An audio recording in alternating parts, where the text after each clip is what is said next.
என்னால முடியல, போய் என்னால உட்கார முடியாது அப்படி உள்ளெல்லாம் எனக்கு எரியறது. நீ எங்கேயோ போன்னு என்னை சொல்ற. நீங்க போங்கக்கா, கண்டிப்பா எனக்காக போங்க, ப்ளீஸ் போங்க அப்படின்னு. என்னமோ பகவானே வந்து கூப்பிட்ட மாதிரி இங்க வந்து அங்க உட்காந்து பகவானை பார்த்து சொன்னேன், எங்க அம்மா அப்பா இல்லை, நீங்க தான் என்னை இனிமே அந்த எரிச்சலை தடுத்து காப்பாற்றுறது நீங்க தான், இல்லை வேற வழி என்ன பண்றீங்களோ அதுவும் நீங்க தான் அப்படின்னு சொல்லிட்டு கண்ணை மூடின்னு உட்காந்துருந்தேன். ஒரு 10 நிமிஷம் இந்த ஸ்பீச் ஆரம்பிச்சதுக்கு அப்புறம் உடம்புல ஜில்லுன்னு ஒரு வேர்வை. அப்படி ஜில்லுன்னு எனக்கு வேர்க்கவே இருக்காது, ஸ்கூல்லையும் வேர்க்காது, ஜில்லுன்னு ஆயிடுச்சு. அதுக்கப்புறம் நான் எப்படி முழுமையா உட்காந்தேன்னு எனக்கே தெரியல. இவ பஜனையை முடிச்சு எந்திருந்து போய் சொல்றா, இந்த ஜில்னஸை இன்னும் கொஞ்சம் நம்ம அனுபவிக்க மாட்டோம்மா அப்படின்னு.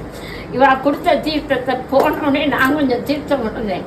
போய் சாதம்னா நான் எதுவும் விரும்பல, அந்த தீர்த்தத்தை ஃபுல்லாக குடிச்சிட்டு 10 நிமிஷம் ரிலாக்ஸாக உட்காந்துட்டு இவ ஒரு பாட்டில் கொடுத்தா. அதை நைட்டு 10 நாள் ஆச்சு தூங்கி. அந்த செவ்வாய்க்கிழமை நைட்டு எப்படி தூங்கினேன்னு எனக்கு தெரியல. என்னன்னு கேட்டா, அந்த தீர்த்த பாட்டில் பக்கத்தில் வச்சுன்னு முடிப்பு வரும்போது தான் எதிர்ந்து குடித்தேன்.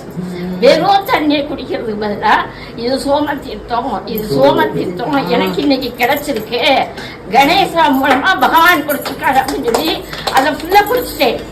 மறுநாள் காலையில இருந்துச்சு, 15 நாள் லீவு, அதுக்கு மேல ஸ்கூல்ல லீவ் தர மாட்டேன்ட்டாங்க, ரிசைன் பண்ணுங்கன்னு சொல்லிட்டாங்க.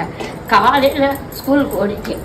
அங்க எப்படி வேலை செஞ்சேன், எப்படி சாப்பிட்டேன், என்ன செஞ்சேனே தெரியல. சுறுசுறுப்பா ஸ்கூல்ல சொன்னாங்க, என்ன இவ்வளவு நல்லா இருக்கீங்க அப்படின்னு. அவங்கள்ட்ட சொன்னேன், இந்த மாதிரி ஒரு பூஜையில கலந்துக்கிட்டேன், எனக்கு உடம்புல இதெல்லாம் ஏற்பட்டு ஸ்கூல்லேயே கணேசாவுக்கு ஃபோன் அடிச்சிட்டேன். உடனே நீங்க நினைக்கிறதெல்லாம் எனக்கு எழுதி வாட்ஸ்அப்ல அனுப்புங்க அப்படின்னு சொன்னோடனே வேகமா கரஸ்பாண்ட் வந்தோடனே ஒரு பேப்பர் எழுதி போட்டோ எடுத்து கணேசாவுக்கு அனுப்பிட்டேன். நீ இதை பகவானுக்கு அனுப்பிடு எனக்கு பதில் அப்படின்னு சொல்லி அவர் அனுப்புனாரு. இதை ஃபாலோ பண்ணுங்கக்கா அப்படின்னு சொல்லி இன்னைக்கு ஸ்கூல் வேன் இருப்பேன். வேகமா பஸ்ஸை பிடிச்ச பிள்ளைகளெல்லாம் ஏற்றி விட்டுட்டு வேகமா ஒரு பஸ்ஸை ஏறிட்டேன். கணேசா நீங்க இன்னும் போட அக்கம், இந்த கிளம்பிட்டேன் கணேசா, இப்பதான் ஸ்கூல்ல இருந்து வந்து சொல்லிட்டு அப்படியே போட்டு ஒரு மணிக்கு பாலம் கட்டு முடிச்சுட்டு ஓடி வந்துட்டேன்.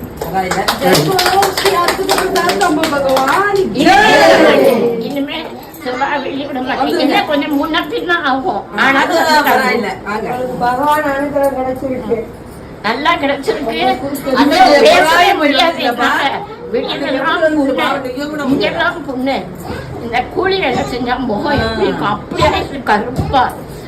என்னையவே நான் என்ன இது நம்ம உடம்பா அப்படிங்கிற நிலைமைக்கு ஆளாயிட்டேன். கருத்து குளிச்சிருந்துச்சு முகம், இன்னைக்கு தெளிச்சியா இருக்கு.